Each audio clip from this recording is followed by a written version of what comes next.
last one. Yep. It seems like she started getting attached to him. So she kept reminding him of what his worth was. All right. And a lot of times, that is all a person that is dealing with suicide needs to hear, is what they're worth to another person. And also, if you notice, too, is that he also gave her little cues even throughout that time frame, too. She's still catching on his cues, keeping, close track on him. And other people wouldn't caught that. They'd be like, okay. Yeah, this woman has the mark of being a psychiatrist, but, All right. Moving on. We are... August 13th, 2019, the day before his end of watch. We had a fight. It seemed like a big one at the time. You made me go take a shower to rinse off the negative energy. I took a bath instead. You wrote your letter. You came back in to check on me. Pulled me from the tub. We cried. You helped me get dressed, and we laid in bed. You held me all night long. You cuddled me like you had every night. Things felt like they could work. I like to say something. Go ahead. What this seems to me, from what I've, again, experienced and had seen in previous suicides, especially when someone is about to commit it, usually some aren't, or some aren't, but this one appears to me that he was showing his last love and affection toward her, giving her the most love he's ever had to her, grabbed her out of the tub, cried, held her all night cuddling, showed that he loved her, knowing that the next day was going to be his last.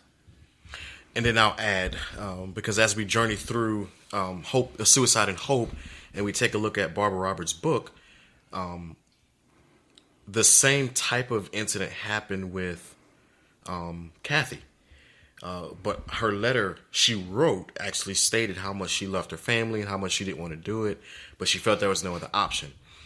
So Nicholas here, I agree with you. I think he was showing, no matter what happens next, just know that I love you. And again, it's a sign she didn't think was going to be anything different. She just thought things were going to work. Yeah. All right, this next one is the end, August 14, 2019.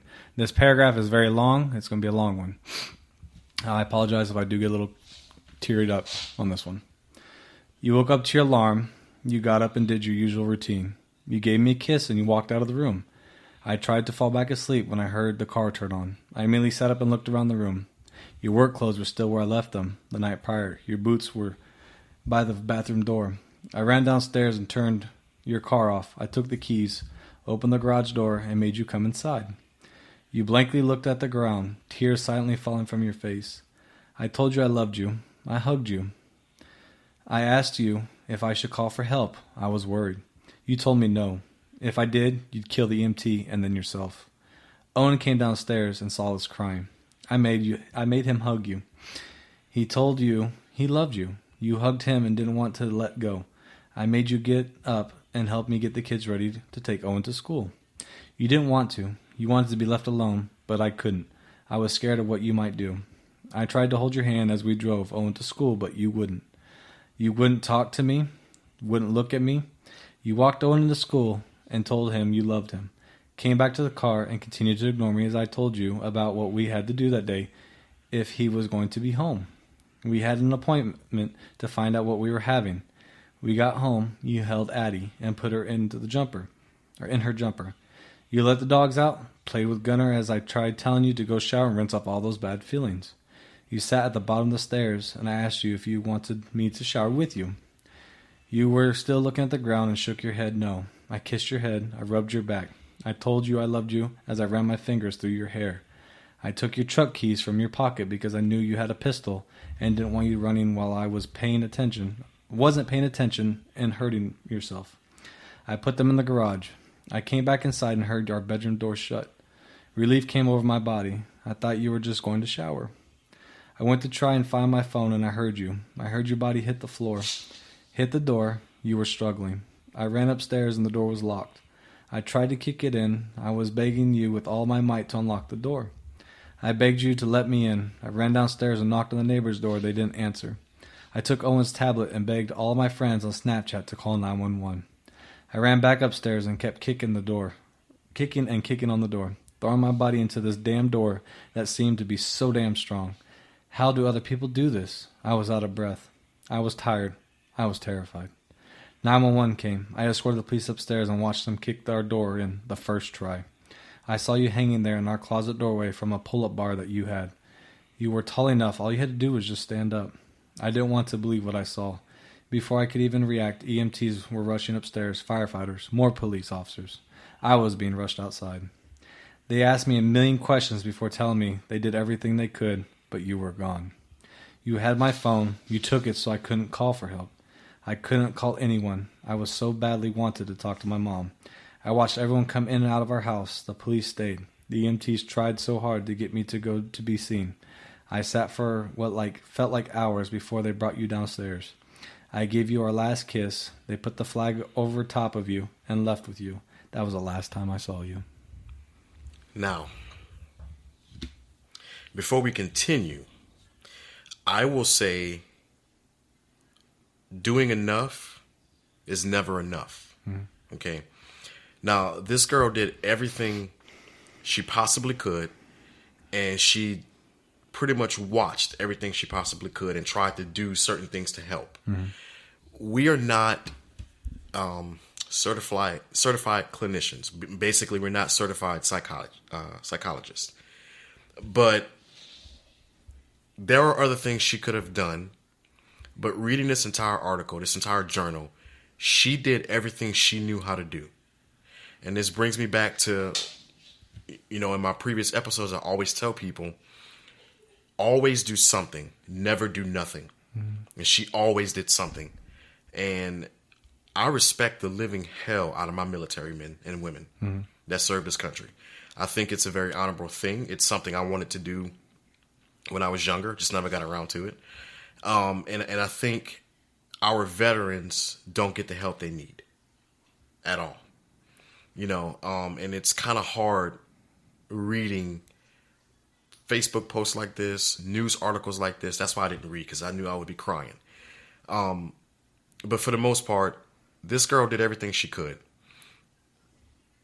And I'm going to stop there. We're going to continue. We're going to finish up, and then we're going to talk about how we can get different ways we can get help for people that are struggling with suicidal thoughts. All right. August 15th through 19th, 2019. I laid in the spots of blood you had spit up during your struggle. I had a hard time eating, sleeping, or even understanding what was going on. I kept hearing the police officer's voice in my head, seeing you everywhere I turned. I was dreaming of you, and it was like I could feel your hand on my back every time it became hard to breathe from the crying. I saw you in open doorways, even in the passenger seat of my car. I moved back to New York, and I saw you everywhere I went. Every place I would go to, I saw a sign that you were there. If you deal with someone that commits suicide, either in front of you or, it's a close one that commits suicide, get yourself some help as well. Talk to a counselor. I'm not going to sit here and tell you to get over it, because you will never get over it. I mean, losing a loved one, you never get over it. I mean, I lost my mom back in 2008, and still haven't gotten over that one. So yeah, get yourself help if you ever deal with suicide. October 1st, 2019. Now, this is almost a year since they first met. I miss you. I think of you constantly. I see you everywhere I look. I'm getting big, and Ryder's always moving around. You were so excited for this part of the pregnancy, but you didn't make it to this part.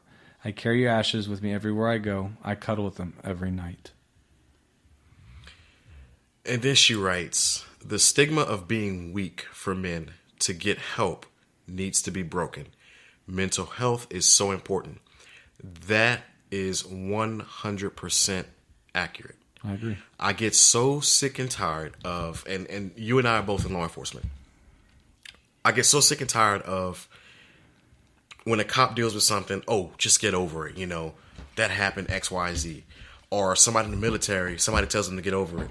Who the hell are you to tell somebody that's dealt with something so traumatic to get over something like that? Mm-hmm. Because you watching somebody commit suicide, number one, that's a traumatic, stressful event. Because the person that committed suicide doesn't really know what the person left behind is going to go through. Mm-hmm. They don't know. All right? It's not that they're being selfish. They just can't handle whatever they're dealing with. Okay? So the family has to suffer. Mm-hmm. All right. So as far as men having mental issues, yeah, I'm with her. This whole stigma of being weak, I'm tired of hearing it. We need to get our male veterans, our female veterans. If you're a cop, if you're in the military, or if you do some kind of strenuous job that will put even our EMS in fire, we need to get our people help. Not even that, just a normal citizen. Even a normal citizen. Anyone. Now, one of the things that we can do to get help for people and bring awareness to this is we have a suicide hotline. You know, it's 1-800-273-8255. That's 1-800-273-8255. Guys, you know somebody going through something, do not do anything. You best do something. They're going to need you. If you're going through it, you can even text a number. It's 838-255, and that's the suicide chat line, which is open 24/7. All right? Or if you know somebody that's going through it, you text the number and try to get them help. All right? We don't want people or families to have to continue to deal with suicidal actions. Okay? Last week we talked about dealing with the actions. We met with Jonathan Lunsford, and he gave his testimony on how one of his youth group members committed suicide at the age of 17. So, I mean, Nicholas was, 22 when he committed suicide? Mm-hmm. Suicide doesn't have, you know this, doesn't have an age. Mm-mm. You know? When I spoke with Miss Barbara a couple weeks ago, she told me that one of the kids in Colorado was 14 that committed suicide. 14. It's young. You know, so yeah, we need to bring awareness to this, and I hope that this episode will bring light on what we're trying to do here. We're trying to shed light on suicide, and we're trying to bring hope to the families that have to deal with this aftermath. Yep, because this journal entry just proves that she's dealing with it after the fact, and she will continue. She now, not to say, because I pray for her, I pray for her family, that I hope she doesn't go down that same path because of these, being alone now. And now you've seen someone, in the passenger seat of your car or in the doorway around every turn. Yeah, it's a form of, post-traumatic stress. And then people lose their mind over that. It's a serious thing. So let's hopefully pray for her that she doesn't go down that same path he did and decide, I can't live like this no more. I have to let it go. Which we hope does not. We don't see another long journal entry with her. Yeah, and we're giving away free copies of With Her Last Breath, and 26 pages of Kathy's journal article is in that book. And you would think, well, why would you give away a copy of that? It's because I want to bring light to this. This is actually a topic that most people don't want to talk about. Yeah, in reference to that book, I glanced at it, and I saw a few of the pages that she wrote, I guess, as her farewell letter. And just by the glancing, it's sad that, she goes into detail of how much time she has left before it's over. And she actually counts it down on those pages. And I ain't gonna lie, people, I got a little heartbroken. I got a little teary-eyed because that's just sad. And watching your loved one doing this, and you're reading it knowing that they count down their end of their time, their clock, their expiration date.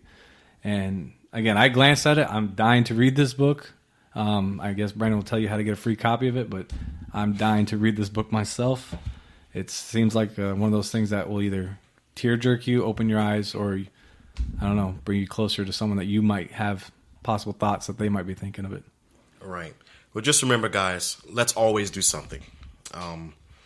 Don't sit around and just watch this unfold in front of your eyes, because you don't want to be left with, oh, I should have, I could have, or if I would have. No, we need to keep track of what's going on and do something. Mm-hmm. So in order to get a free copy of this book, you can share this episode on your Facebook or any social media platform, or you can also leave us a message about this episode or any previous episode at anchor.fm/elderqueen/message. And I'll have that link in the show notes for you guys. So without further ado, and I'll also post a link to this Facebook post in the show notes as well. So without further ado, Robert, any other closing statements? No, just remember the 22, and it's not just veterans, it's everyone. There's never not enough help for someone and never